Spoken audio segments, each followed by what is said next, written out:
Assalamualaikum Kak. Waalaikumsalam. Mi wantan nitik satu Kak. Boleh. Panas Kak Panas. Oh, ni buat apa ni Kak? Celur dia bagi dia kembang. Matikan dia punya air panas masak dia. Masuk dalam terus Alright. Dalam ni dia ada dah siap dia punya kicap semualah. Oh, dah ada kicap semua? Ya. Panas-panas. Oh, dah siap sini Kak Alright. Oh, ni letak sayur sikit. Ya. Salad. So ni itik apa Kak? Yang ini itik panggang. Itik panggang? Okey, itik panggang kita ni dia style Hong Kong.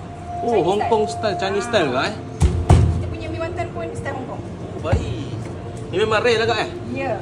Lain punya lain. Oh, special Rasanya tak ada lagi orang yang buat sama macam kita orang. Kalau macam ni berapa ringgit Kak? 15. Oh, RM15. 15. So, terus. Ada isi ada tulang. Isi je guys. Kicap dia. Oh, kicap dia Oh, pekat. Ya. Daun bawang. Ni mesti special ni. Ya. Okey, siap mi wantan nitik. Alright, akak berniaga kat mana? Saya berniaga di Jelapang. Untuk yang tak tahu boleh Google ataupun Waze Ipoh Smoky Roasted Dak Manjui. Dan kita bersebelahan dengan Pasar Raya Sim Mahim. Alright. Okey, buka setiap hari Kak? Buka setiap hari kecuali hari Jumaat dari 10.30 pagi sampai 5 petang. Alright Kak. Macam ni berapa tadi? RM15 RM15. Okey Kak, saya kenyang-kenyang dulu Kak. Okey. Terima kasih. Terima kasih.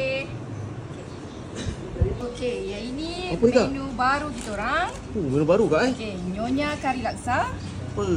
Dan yang ini minuman terbaru kita orang. Alright. Coconut shake. Mi kari Ipoh. Orang pergi Kenny Garden lah. Itu paling tahu. Itu